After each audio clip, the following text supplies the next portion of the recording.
कहानी की शुरुआत में हम नेथन नाम के एक आदमी को देखते हैं जो सुबह सुबह बैंक में असिस्टेंट मैनेजर की अपनी नौकरी पर जाने के लिए तैयार हो रहा था। जब बैंक का हेड मैनेजर स्टाफ को मोटिवेट करने के लिए स्पीच दे रहा था तब नेथन की आंखें तो बस शरी नाम की एक इंटर्न पर टिकी हुई थी। उसके हाव भाव से लग रहा था कि वो उसे बेहद पसंद करता है। खैर बाद में उसके ऑफिस में अर्ल नाम का एक आदमी आया जिसकी पत्नी की हाल ही में मौत हो गई थी और इस सब के चलते वो बैंक की किस्त नहीं भर पाया था। नेथन ने उसे थोड़ी और मोहलत देते हुए कहा कि 50 साल बाद अपने जीवन साथी को खोना बहुत मुश्किल रहा होगा। इस पर अर्ल ने जवाब दिया कि वक्त से फर्क नहीं पड़ता, अगर मैंने उसे पहले दिन भी खो दिया होता तो मैं इतना ही दुखी होता। कुछ देर बाद नेथन एक कप में अपने लिए कॉफी तैयार कर रहा था, तभी अचानक शरी ने उसे पीछे से बुलाया। नेथन चौंक गया और गर्म कॉफी उसके हाथ पर गिर गई। शरी माफी मांगने लगी मगर नेथन हथेली लाल पड़ने के बावजूद भी कहने लगा मैं ठीक हूँ। बाद में जब वो अपनी जली हुई चमड़ी पर दवाई लगा रहा था तो शरी घबराई हुई ऑफिस में आई। उसे डर था कि इस गलती के लिए उसे नौकरी से निकाल दिया जाएगा,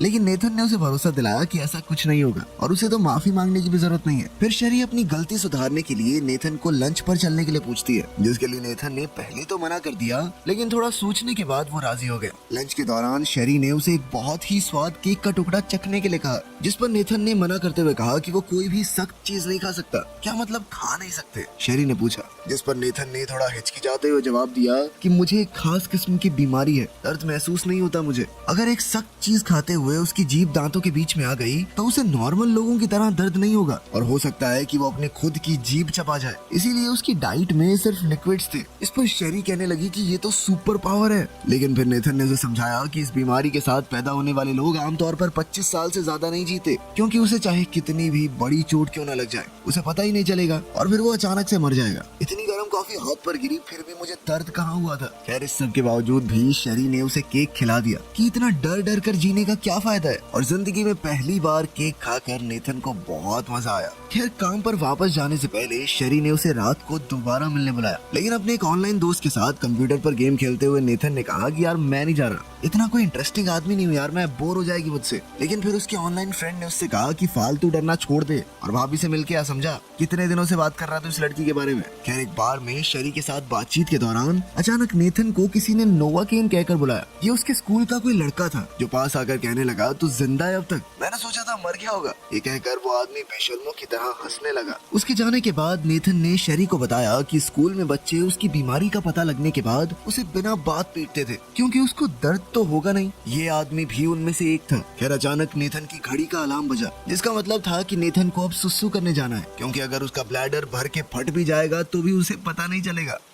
खैर जब नेथन वॉशरूम से वापस लौटा तो उसने शरी को उस आदमी के साथ हंसते हुए देखा। ये देखकर नेथन का मुंह तर गया। शरी कहने लगी कि तुम दोनों पुरानी बातें भुला दो, चलो एक शॉट लगाओ। लेकिन ड्रिंक पीते ही वो आदमी खांस खांस कर पागल हो गया। दरअसल यही शरी का प्लान था और उस क्लास में शराब नहीं बल्कि बहुत ज्यादा तीखी मिर्चों वाली सॉस का मिक्सचर था, जिससे नेथन को तो कुछ नहीं हुआ ऑब्वियसली, लेकिन उस आदमी की हालत खराब हो गई। इसके बाद वो दोनों नेथन के घर पहुंचे जहाँ शरी ने उसकी बाजू पर टैटू देखा, लेकिन ये टैटू तो उसके पूरे शरीर पर था। और गजब की बात तो ये थी कि नेथन ने ये पूरा टैटू खुद बनाया था। उस रात वो दोनों एक दूसरे के काफी करीब आ गए। अगले दिन जब नेथन उठा तो वो बहुत खुश था। उसने शरी को याद करते हुए अपना खाना तक चबा कर खाया और जैसे ही वो बैंक पहुंचकर शरी से बात करने के लिए उसके करीब पहुंचा, अचानक बैंक में 3 आदमी सांता क्लॉज की यूनिफॉर्म पहनकर घुस गए। सबको लगा कि ये कोई मजाक है, लेकिन उनमें से एक ने बंदूक निकालकर छत की ओर गोलियां चला दी। सभी लोग अपनी जान बचाने के लिए जमीन पर लेट गए। उन गुंडों के लीडर ने मैनेजर को उठाया और जल्दी से तिजोरी खोलने को कहा, लेकिन मैनेजर कहने लगा कि देखो अलार्म बजा दिया गया है, 3 मिनट के अंदर पुलिस यहाँ आ जाएगी, चोरी छोड़ो तुम भाग जाओ यहाँ से। इस बात पर वो चोर इतना खिंच गया कि उसने मैनेजर को पीट पीट कर अधमरा कर दिया, लेकिन इस दौरान उसके चेहरे से नकली दाढ़ी हट गई, जिसके चलते मैनेजर ने चोर का मुंह देख लिया था। अपनी पहचान छुपाए रखने के लिए उसने अपनी बंदूक से मैनेजर का भेजा उड़ा दिया। इसके बाद उसने असिस्टेंट मैनेजर यानी नेथन को उठाकर तिजोरी के सामने खड़ा कर दिया। अपने सामने हेड मैनेजर की लाश देखकर नेथन सुन्न पड़ गया। चोरों के लीडर ने उसके पेट में कई मुक्के मारे, लेकिन नेथन को कोई फर्क ही नहीं पड़ रहा था। शरी से ये देखा नहीं गया और वो नेथन को बचाने के लिए बीच में आ गई, लेकिन लीडर ने उसे पकड़कर अब उसके कान पर बंदूक रख दी। शरी को मुसीबत में देखकर नेथन तुरंत कोड बताने को राजी हो गया। कोड पता लगते ही चोर ने नेथन के सर पर बंदूक का बट मार के उसे बेहोश कर दिया। उन्होंने सारा कैश अपने बैग्स में भर लिया, लेकिन पुलिस समय से पहले वहां पहुंच गई, जिस वजह से वो लुटेरे शरी को बंदूक की नोक पर अपने साथ ले गए और पुलिस वालों को हथियार नीचे करने को कहा। वो इतने बेरहम थे कि उन्होंने मौका मिलते ही पुलिस वालों पर भी गोलियां बरसा दी। खैर जल्द ही नेथन को होश आया और जैसे ही उसे एहसास हुआ कि शेरी की जान खतरे में है तो वो दौड़ता हुआ बाहर पहुंचा। वहाँ उसे एक पुलिस वाला घायल हालत में मिला। नेथन ने अपनी बेल्ट उसके पैर पर बांधकर खून को बहने से रोका। फिर पुलिस वाले की बंदूक उठाई और उसी की गाड़ी लेकर चोरों का पीछा करने लगा। चोरों ने जैसे ही देखा कि एक पुलिस की गाड़ी उनका पीछा कर रही है तो उन्होंने नेथन पर अंधाधुंध गोलियां बरसानी शुरू कर दी, पर वो रुका नहीं। खैर आखिर में उसे चकमा देने के लिए चोर अपनी दोनों गाड़ियां अलग अलग दिशाओं में ले गया। नेथन ने थोड़ा हिसाब लगाया और उनमें से एक का पीछा करने लगा। गाड़ी का पीछा करते हुए वो एक पतली गली में पहुंच गया। जल्द ही उसने बेन नाम के उस चोर के ऊपर बंदूक तान कर पूछा कि शेरी कहाँ है? देख भाई, मुझे पैसों से कुछ लेना देना नहीं है, लड़की कहाँ है बता दे, मैं चला जाऊंगा। लेकिन उस गुंडे ने हिसाब लगाया कि इस बैंक मैनेजर को बंदूक के बारे में क्या ही पता होगा। उसने मौका देखकर नेथन के ऊपर हमला बोल दिया, जिस दौरान बंदूक पास ही में मौजूद एक रेस्टोरेंट के किचन में जा गिरी। वो गुंडा बंदूक उठाने के लिए भागा लेकिन नेथन भी उस पर झपटा। गुंडे ने उस पर कई गोलियां चलाई लेकिन नेथन बच निकला। उसने गरम पैन उठाकर बंदूक पर दे मारा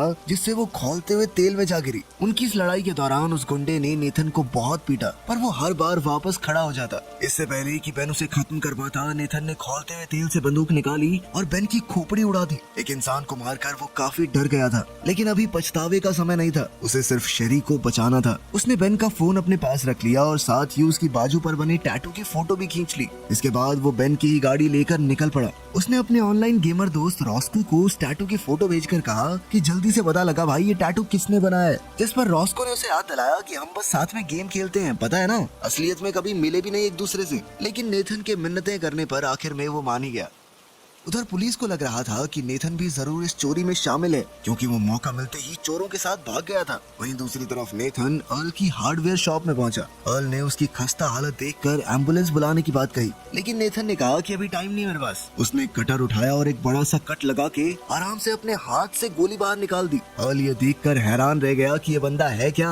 आखिर में फेविक्विक लगा के उसने कट को वापस से जोड़ भी दिया और चोरों के चुराए हुए पैसों में से एक गड्डी अर्ल को दे दी ताकि वो अपना लोन चुका सके। जैसे ही वो बाहर निकला उसे रॉस्को का मैसेज आया जिसमें टैटू की दुकान का एड्रेस था। वो जल्दी से उस दुकान की ओर निकल पड़ा। दूसरी तरफ पुलिस को बेन की लाश मिल गई थी और किचन में मौजूद शेफ ने उन्हें नेथन के बारे में बताया। अब तो पुलिस अपने हीरो को कोई मास्टरमाइंड क्रिमिनल समझ रही थी। इंस्पेक्टर ने फिर भी एक बार उसके फोन पर कॉल करने की सोची, जो कि नेथन ने उठा भी ली। इस बात से पुलिस वाले काफी चौंक गए कि अगर ये कोई क्रिमिनल है तो फोन अब तक इसने ऑन क्यों छोड़ा हुआ है। नेथन ने उन्हें समझाने की बहुत कोशिश की कि उसे पैसों से कोई मतलब नहीं है, वो तो बस शेरी को जल्द से जल्द उन गुंडों से बचाना चाहता है और जिस लड़की ने उसकी बेरंग सी जिंदगी को मतलब दिया है वो उसे बचाने के लिए कुछ भी करेगा। लेकिन इस कॉल के दौरान पुलिस ने उसकी लोकेशन का पता लगा लिया। दूसरी तरफ बाकी के दो चोर अपने ठिकाने पर खड़े ये सोच रहे थे कि बेन अब तक वहाँ पहुँचा क्यों नहीं। आंद्रे नाम का चोर जो कि बेन का भाई है वो काफी चिंता में था कि कहीं उसके भाई के साथ कुछ गलत ना हो गया हो। लेकिन साइमन को पूरा भरोसा था कि बेन कभी भी आता ही होगा। तुम दोनों अपनी बकवास बंद करो, शेरी ने चिढ़कर कहा।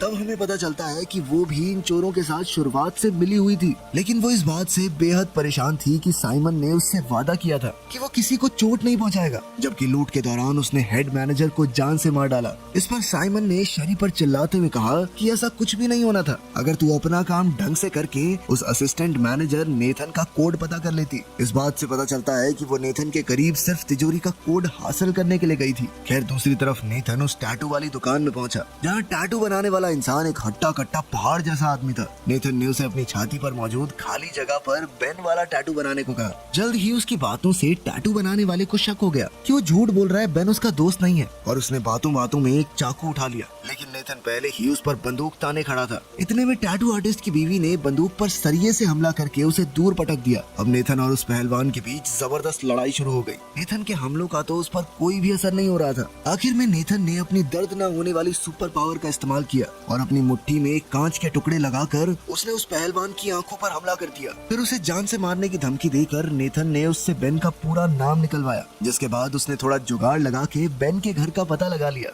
और कहीं वो एड्रेस भूल न जाए। इस चक्कर में नेथन ने एड्रेस का टैटू अपनी हथेली पर बना लिया।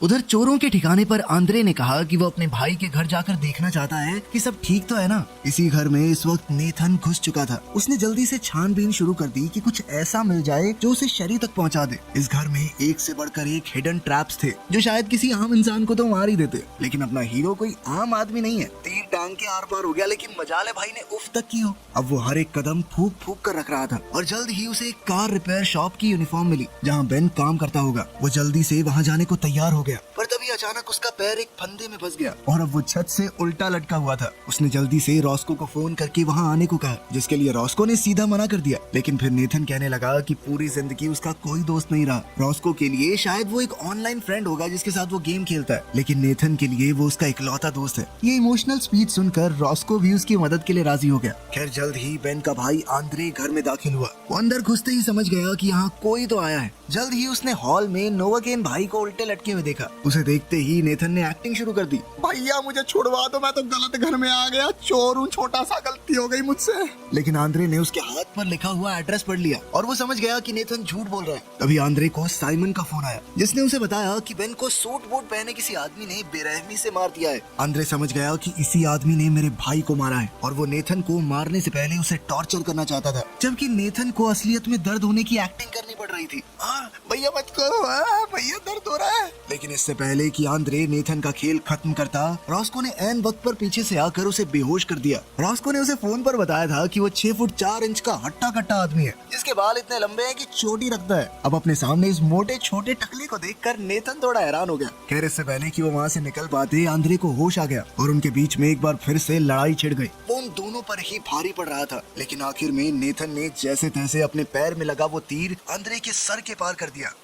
इसके बाद रॉस्को ने नेथन की मरहम पट्टी की और उसे पुलिस के सामने सरेंडर करने को कहा। लेकिन नेथन कहने लगा कि ऐसा करते ही वो मुझे पकड़कर पुलिस स्टेशन ले जाएंगे, पूछताछ करने में सारा टाइम बर्बाद कर देंगे वो। अगर उस दौरान शेरी को कुछ हो गया तो वो खुद को कभी माफ नहीं कर पाएगा। पुलिस नेथन की लोकेशन ट्रैक करके बाहर पहुंच चुकी थी। अचानक उन्होंने देखा कि नेथन एक स्कूटर पर वहाँ से भागने की कोशिश कर रहा था। जल्द ही पुलिस ने उसे धर दबोचा, पर ये नेथन नहीं, उसके कपड़े पहने हुए रॉस्को था, जो पुलिस के पकड़ते ही चिल्लाने लगा, मुझे मत मारो सर, जरूरत पड़ी तो उसके खिलाफ गवाही भी दे दूंगा मैं। उधर अपना नोवाकेन गैराज के बाहर पहुंच चुका था, जबकि अंदर साइमन और शेरी वहां से भाग निकलने की फिराक में थे। लेकिन अब शेरी उसके साथ कहीं नहीं जाना चाहती थी। उसने कहा कि सिर्फ चोरी तक तो ठीक था, पर साइमन अब साइको बन चुका है, जो मजे के लिए लोगों को मारता है और वो इस सब का हिस्सा नहीं बनना चाहती। तभी नेथन हाथ में बंदूक लिए साइमन की ओर बढ़ा और उसे शेरी को आजाद करने को कहा। साइमन ने उसे पहचान लिया कि तू तो वही बैंक असिस्टेंट मैनेजर है ना, तो तब से पीछा कर रहा है हमारा। इसके लिए ये लड़की बहन है मेरी, शुरुआत से पागल बना रही थी तेरा। इस पर शेरी ने पीछे से कहा कि शुरुआत में सब प्लानिंग थी, पर उन्होंने जो लम्हे साथ बिताए हैं वो उसके लिए भी बहुत मायने रखते हैं।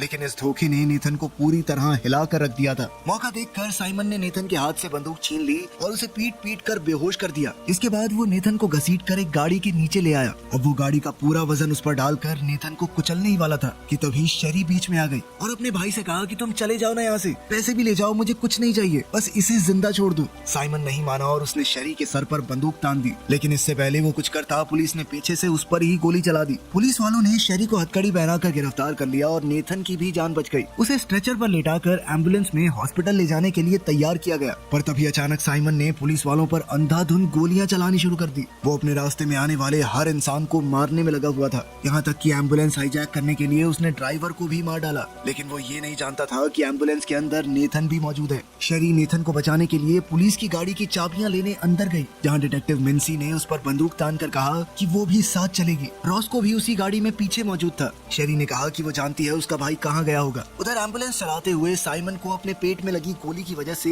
बहुत दिक्कत हो रही थी। उसकी दर्द से कराहने की आवाज सुनकर पीछे स्ट्रेचर पर लेटे नेथन को समझ आ गया कि कुछ तो गड़बड़ है। ऊपर से उसका हाथ स्ट्रेचर से हथकड़ी से बंधा हुआ था। एक तीखे मोड़ पर जैसे ही नेथन स्ट्रेचर से नीचे गिरा तो साइमन को भी उसके वहाँ होने का पता चल गया। उसने सोच लिया था कि आज तो इसकी गेम करके रहूंगा। वो अपनी बंदूक तक पहुँचने की कोशिश करने लगा, जबकि नेथन पीछे एक फायर एक्सटिंग्विशर की ओर बढ़ा, जिसकी मदद से उसने अपने अंगूठे की हड्डी को डिसलोकेट किया और आसानी से हथकड़ी निकाल दी। साइमन ने अचानक स्ट्रेचर पर गोलियां चलाई, लेकिन तब तक नेथन खुद को आजाद कर चुका था। गाड़ी चलाने के चक्कर में साइमन के हाथ से बंदूक भी छूट गई, जो कि नेथन ने उठा ली। लेकिन साइमन को इससे कोई फर्क नहीं पड़ा, क्योंकि वो जानता था कि नेथन एक अच्छा इंसान है, उससे गोली नहीं चलेगी। वो सिर्फ अपनी जान बचाने के लिए ही किसी को मार सकता है। उधर शेरी ने बताया कि उनका प्लान एक बोट से भागने का था, तो उसका भाई वहीं जा रहा होगा। वहीं नेथन को एम्बुलेंस में शॉक देने वाली मशीन मिली। उसने इसे अपने शरीर पर लगाकर अपना हाथ नेथन के मुंह पर लगा दिया। अचानक करंट लगते ही साइमन से गाड़ी का कंट्रोल छूट गया और एम्बुलेंस पलट गई। अब वो गुस्से में नीचे उतरकर नेथन को बुरी तरह पीटने लगा। इतने में शेरी भी पुलिस की गाड़ी में वहाँ पहुँच गई। डिटेक्टिव मिन्सी ने उसे अपनी बंदूक देकर कहा कि चाहे वो तुम्हारा भाई है, पर उस दरिंदे को छोड़ना मत। मिन्सी को भी गोली लगी थी, तो शेरी ने रॉस्को से कहा कि वो उसे जल्दी से हॉस्पिटल ले जाए। उधर साइमन ने नेथन को मार मार के उसकी हालत बुरी कर दी थी। उसे दर्द भले ही ना हो रहा हो, पर अब उसके शरीर में खड़े होने तक की हिम्मत नहीं बची थी। इससे पहले कि साइमन उसे खत्म कर पाता, शेरी ने पीछे से उसकी छाती में गोली मारी, जिसके बाद साइमन जल्दी से भागा। वो मौका मिलते ही शेरी पर कूद पड़ा और बंदूक दूर फेंक दी। अब वो अपनी ही बहन को बुरी तरह पीटने लगा। नेथन को अपना दर्द भले ही न महसूस होता हो, पर वो शेरी को दर्द में नहीं देख सकता था। वो धीरे धीरे रेंगते हुए एम्बुलेंस से घिरे हुए एक मेडिकल बैग की तरफ बढ़ा और उसमें से एड्रेनलिन का इंजेक्शन अपनी टांग में लगा दिया। साइमन अब शेरी को भी मारने ही वाला था, लेकिन ऐन वक्त पर नेथन ने पीछे से आकर साइमन को खत्म कर दिया। लेकिन अब उसका शरीर और नहीं सह सकता था। वो शेरी की बाहों में धीरे धीरे बेहोश होने लगा। लेकिन इन आखिरी लम्हों में भी उसने शेरी से अपने प्यार का इजहार किया, जबकि शेरी अपनी सभी गलतियों के लिए उससे माफी मांग रही थी। इसके बाद जब उसकी आंख खुली तो वो हॉस्पिटल के एक कमरे में था। रॉस्को ने उसे बताया कि तुझे heart attack, brain haemorrhage, blood loss, 3rd degree burns, 10-20 टूटी हड्डियां और पता नहीं क्या क्या हुआ था, पर डॉक्टर ने कहा है कि तू पूरी तरह ठीक हो जाएगा, बस आराम कर। तभी डिटेक्टिव मिन्सी भी वहाँ पहुँच गई, जो नेथन को जिंदा देखकर बहुत खुश थी। उसने बताया कि एक पुलिस ऑफिसर की जान बचाने और सभी गवाहों से बात करने के बाद नेथन को बस 6 महीने के हाउस अरेस्ट की सजा सुनाई गई थी, जो कि उसे वैसे भी हॉस्पिटल बेड पर आराम करते हुए बिताने पड़ेंगे। इसके अलावा शेरी को भी बस 1 साल की जेल हुई थी। और फिल्म के आखिर में हम नेथन को जेल में शेरी का जन्मदिन मनाते हुए देखते हैं। जल्द ही वो भी आजाद हो जाएगी और फिर वो हमेशा साथ रह सकेंगे। तो ये जबरदस्त कहानी कैसी लगी कमेंट्स में जरूर बताना। मिलते हैं अगली वीडियो में।